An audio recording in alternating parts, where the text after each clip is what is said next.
s'est dit, on veut trouver un moyen, grâce au digital, de permettre aux voyageurs de voyager différemment.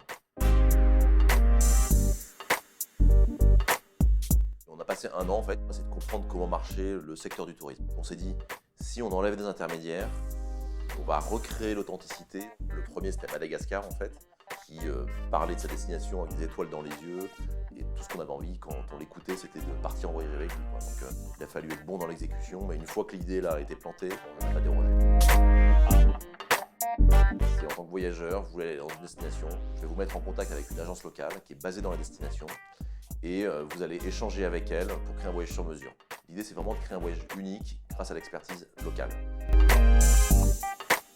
Notre spécificité chez Evaneos, c'est d'avoir un réseau d'agences locales. Donc nous, ce qu'on a créé, c'est plutôt l'intelligence collective, un réseau d'agences locales qui sont capables, grâce à leur passion pour leur destination, de proposer aux voyageurs des choses uniques. Et pour beaucoup d'entre elles qui ne sont pas trouvables tout seuls sur le web, comme on pourrait s'y attendre. En fait, il y a énormément de choses qui sont dans les destinations qu'on ne peut pas trouver tout seul. Et l'agence locale qui habite dans la destination est là pour les rendre accessibles. Je pense que j'ai eu une chance, en fait, un bon timing de lancer Evaneos à un moment donné où les voyageurs voulaient plus d'authenticité, plus d'expérience, plus de rencontres locales. Ça, c'est vraiment dans l'air du temps. Ce qui change de plus en plus, c'est avec le mobile, notamment avec la masse d'informations à laquelle on peut accéder très facilement.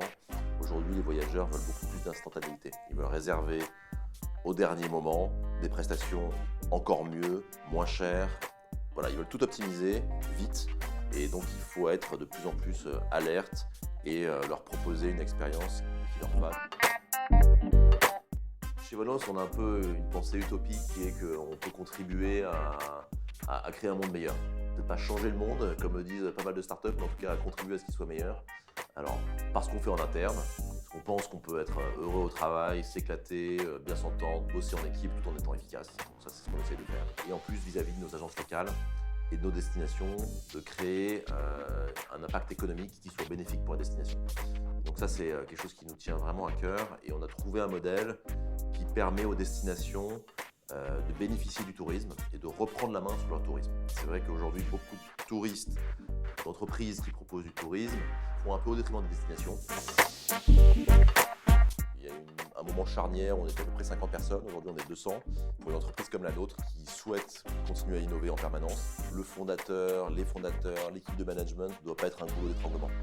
Il faut permettre aux équipes, aux personnes de décider, de tester, d'innover et leur laisser suffisamment d'espace, de liberté pour le faire. Et ça, je pense que c'est un des vrais secrets de la croissance et de l'innovation, c'est de créer un cadre qui soit suffisamment large pour que les personnes puissent, à leur niveau, innover et changer la manière dont elles travaillent.